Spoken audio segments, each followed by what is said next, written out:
সকাল সকাল স্নান করে রেডি হয়ে নিয়েছি আমি আর আমার মাম্মাম। তো আমি যাব আমার মামার বাড়ি। এত বছর তো আমার ছেলে তার মামার বাড়ি গেছে, কিন্তু আমি আজ আমার মামার বাড়ি যাব। তো এখন আমরা বেরিয়ে পড়েছি। এখন আমরা মাঝ রাস্তার মধ্যে আছি। এই জায়গা হলো বেলিয়াতোড়। তো এখানে একটু রেস্ট নিচ্ছি, চা খেয়ে নিয়েছি। তো এরপর দেখো মামার বাড়িতে পৌঁছে গেছি। এখানে একটা বিয়ের অনুষ্ঠান চলছে। তোমাদের আগের ব্লগেই বলেছিলাম যে আমার বোনের বিয়ে আছে, আমার মামার ছোটো মেয়ের বিয়ে। তো এটা হলো আমার বড় মামার ছোটো মেয়ে। ও মেহেন্দি করেছে, সেই জন্য হাতে চিনি লাগাচ্ছে যাতে রঙটা আরও ভালো হয়। যাই হোক, এখন বাড়ির উঠোনের প্যান্ডেলে বসে আছি, যেখানে আর কি খাওয়া দাওয়া হচ্ছে। তো এখানে দেখো মা, মাসিরা, মামিমারা সবাই মিলে গল্প করছে। পাশেই বসে আছে আমার মা, আর আমার ছোটো ভাইও এসেছে মায়ের সাথে। সরি, আমার ভাই আর ভাইয়ের বউয়ের সাথে এসেছে। তো জল টল খেয়ে এখন আমরা বসে আছি। তো এরপর দেখো স্নান করে নিয়েছি। আর সকালের যে মুড়ি এসে খেয়েছি সেটার ভিডিও করা হয়নি। তো এখন দুপুরের খাওয়া দাওয়া করছি প্যান্ডেলে সবাই মিলে। দিদি আছে, বৌদি আছে, মাম্পি আছে মানে ভাইয়ের বউ, আর আমি একটা টেবিলে বসেছি। তো দুপুরের খাওয়াতে মাছ, সবজি, ডাল, চাটনি এই সকল দিয়ে দুপুরের খাবার খাওয়া হয়ে গেছে। তো এরপর দেখো ছেলের বাড়ি থেকে হলুদ তেলের মানে গায়ে হলুদের তত্ত্ব নিয়ে এসেছেন ছেলের কাকু, কাকিমা আরও অন্যান্য সবাই। তো সকলকেই তো চিনি না। তো যাই হোক, এদিকে বিয়ের কনেকে গায়ে হলুদের সাজে সাজিয়ে দেওয়া হয়েছে। আর এই গরমের মধ্যে খুব একটা বেশি মেকআপ করানো হয়নি, তো খুব সিম্পলের মধ্যেই সাজানো হয়েছে। তো এই সময় আমি এখানে ছিলাম না, আমার ছেলে ভিডিওটা করেছে। আর এটা হলো আমার একটা মাসিমণি। তো ওর গায়ে হলুদ প্রায় হয়ে গেছে, তো মুখের থেকে হলুদটা ভালো করে ঘষে তুলে নেওয়ার চেষ্টা করছে, যেহেতু ওকে স্নান করতে হবে, বিয়ের জন্য রেডি হতে হবে। যদিও অনেক রাত্রেই বিয়ের লগ্ন আছে, তবু ওকে তো একটু মানে সিম্পলের মধ্যে হলেও সাজিয়ে দিতে হবে, যতই গরম হোক। তো আসলে বিয়েতে পার্লারের কোনো লোককে করা হয়নি, আমি ওকে সাজাবো, আমি আর আমার ভাইয়ের বউ মিলে। তো সবাই মিলে হাতে হাতে সাজিয়ে দেবো কনের সাজে। তো আমাদের সব মধ্যবিত্ত বাড়িতে পার্লার টার্লার এ সকল আমরা হয়তো আমাদের আয়ত্তের বাইরে। বিশেষ করে এখনকার সমাজে পার্লার করবে না, এটা একটু অবাক করার কথা। কিন্তু গ্রাম বাংলার মেয়েদের জন্য সবার কপালে কিন্তু পার্লারের লোক জোটে না। তো সেই ক্ষেত্রে আমার মেয়েকে মানে আমার বোনকে আমরা নিজেরাই ভালোবেসে সাজিয়ে দেবো, যতটা সম্ভব চেষ্টা করব সাজানোর। এদিকে গায়ে হলুদ তো হয়েই গেল। আর এখন আমরা বিকেলে যে মানে ওই যে সরা শাড়ি এগুলো আনতে যেতে হয় ব্রাহ্মণ ঘরে, সেটার একটা তৈরি হচ্ছে আর কি, শাড়ি পরে রেডি হচ্ছি।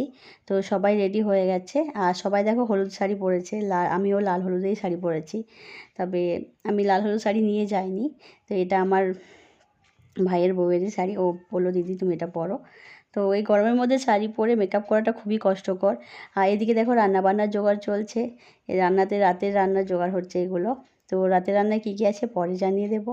ফ্রায়েড রাইস হচ্ছে, নান হচ্ছে, এগুলো জানি, চিকেন থাকবে, মাছ থাকবে। আর যাই হোক, আমরা রেডি হয়ে এবার বেরিয়ে পড়েছি ওই যে সরা শাড়ি ঢাকা নিয়ে যে একটা অনুষ্ঠান আছে সেটা। তো এটাকে সরা আনাই বলে হয়তো ব্রাহ্মণ ঘর থেকে। তো এটা আমার ছোটদি আর তার ছেলে, আমরা এখন রাস্তায় গল্প করতে করতে যাচ্ছি, বাকিরা সবাই পিছনে আসছে। তো আমরা অনেক বোনেরা বৌদিরা মিলে অনেক আনন্দ, মাসি মামি সবাই মিলে খুব হইচই চলছে। তবে ছোটোখাটো অনুষ্ঠানের মধ্যেও না, যদি আনন্দ খুঁজে নেওয়া যেতে পারে তবে আনন্দটা উপভোগ করা যেতেই পারে। তবে আমাদের এই বিয়ের অনুষ্ঠানটা সেরকমই, ছোটোখাটোর মধ্যে দিয়েই হলেও আমরা খুব এনজয় করেছি, খুব ভালোভাবে বিয়েটা কেটেছে। আর এটা হলো আমার একটা মামিমা। তো এই মামিমাকে আমি খুব ভালোবাসি, আমার খুব ভালো লাগে।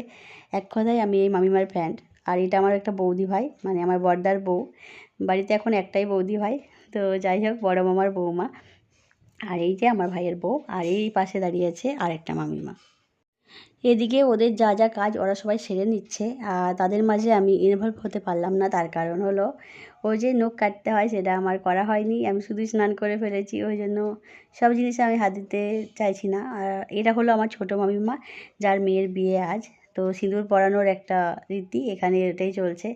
আর এখানে দেখো সবাই মিলে কত আনন্দ, কত মানুষ, কত রং বেরঙের পোশাক, মানে খুব ভালো লাগছে। তো এরকম ভালো লাগে এখনকার দিনে, জানো তো, ওই মানে শহরের অনুষ্ঠানের থেকে গ্রামের অনুষ্ঠানগুলো একটু আলাদা রকম হয়। তো শহরের অনুষ্ঠানের সাথে গ্রাম বাংলার অনুষ্ঠান মিলে না। আর এখানে সিঁদুর তো সবাই সবাইকে পরিয়ে দিচ্ছে, আর এটাই হচ্ছে একটা আনন্দ অনুষ্ঠান রীতি। তো ওই যে বলে না, এটা আমার মা, মাকেও আমি সিঁদুর দিয়ে দিলাম একটু। আর এই যে এটা আমার ভাইয়ের বউ, সবাইকে আমি একটু করে সিঁদুর ছুঁয়ে দিচ্ছি আর একটু মজা নিচ্ছি, সবাইকে একটু হাসিয়ে দিচ্ছি যে সবাইকে আমি বিয়ে করে নিলাম, এরকম একটা আনন্দ হচ্ছে। আর বৌদি ভাই দেখো কত হাসি খুব। সবার সাথে আনন্দ করা, হাসি খুশি আড্ডা দেওয়া এগুলোই তো মানুষের জীবনে থেকে যায় যুগ যুগ ধরে। এটা আমার বড়দি মানে ছোটো মামার বড় মেয়ে, আর এটা মামিমা। সবাইকে সিঁদুর দিয়ে ওই একটাই আমি যাদের সাথে ইয়ার্কি করা যায় যে আমি বিয়ে করলাম, আমি তোমাদের বর, এ সকল ইয়ার্কি করছি। আর এটা আমার একটা মাসিমণি হয়, আর এটা মামিমা, ছোটো মামিমা মানে মায়ের কাকু ছোটো বৌমা। তো এরকম এখানে সবাই আছে, বললাম না, সব মামিরা মাসিরা বৌদিরা সবাই মিলে আনন্দ করছি। আর জানো তো বন্ধুরা, আমাদের মতো গরিব মধ্যবিত্ত ফ্যামিলিতে একটা মেয়ের বিয়ে মানে কত বড় একটা গুরু দায়িত্ব, কত বড় একটা ঝক্কি, মানে কত কষ্ট করে একটা বাবা তার মেয়ের বিয়ের আয়োজন করেন। তো সেই মূল্য হয়তো এখনকার সমাজের কেউ দিতে পারে না। আর যুগ যুগ ধরে এটাই হয়ে আসছে। যারা বিয়েতে খুব হয়তো এলাহি আয়োজন করতে পারে না, তাদের হয়তো সম্মান থাকে না বা ডিমান্ড থাকে না কিছু। তো যাই হোক, এভাবেই জীবন চলে যাচ্ছে। এখানে দেখো ছোটো মামিমা সবাইকে একটা করে সরা, একটা করে ভার দিচ্ছে। তবে এইগুলোর নিয়ম কিন্তু আঁচলে, শাড়ির আঁচলে লুকিয়ে বাড়ি নিয়ে যাওয়া। আর এখন মামিমার মাথায় ঝুড়িটা দেওয়া হলো, যেটা আর কি আরও অনেক কিছু জিনিস আছে, এগুলো মাথায় করে নিয়ে যেতে হয়। আর বিয়ের শাড়িটা দিয়ে সেই জিনিসগুলো ঢাকা থাকবে, এটাই নিয়ম। আবার এই বিয়ের শাড়ি দিয়েই কিন্তু আরও অনেকগুলো রিচুয়ালস আছে, সেগুলোও হবে। এখন আমাদের ব্রাহ্মণ ঘরের সব কাজ হয়ে গেছে, এখন আমরা বাড়ির উদ্দেশ্যে যাচ্ছি। তবে পুরো গ্রামটা ঘুরে সবাই হইচই করে আনন্দ করতে করতে যাচ্ছি। এই দেখো, এক এক করে সবাই লাইন দিয়ে শঙ্খ বাজিয়ে উলুধ্বনি দিয়ে বিয়ের আনন্দটা উপভোগ করছি। আর এখানে আমরা হঠাৎ করেই মাঝপথে ঢুকে পড়েছি আমার আরেক বৌদি ভাইয়ের বাড়ি। তো এই বৌদি ভাই হচ্ছে আমার বাপের বাড়ির বৌদি ভাই, আমার দাদার বউ। তো এখানে বৌদি ভাইয়ের বাপের বাড়ি, আমার যেখানে মামা বাড়ি বৌদি ভাইয়ের বাপের বাড়ি। তো বৌদি ভাইয়ের একটা পুচকু হয়েছে, সোনা পুচকু ভাইপো, তাকেই দেখতে এসেছি। এই যে হলুদ তেলের কোণে গায়ে হলুদ নিয়ে এখন ঘুরে বেড়াচ্ছে। আজকের মতো ব্লগটা শেষ করলাম, কেমন লাগলো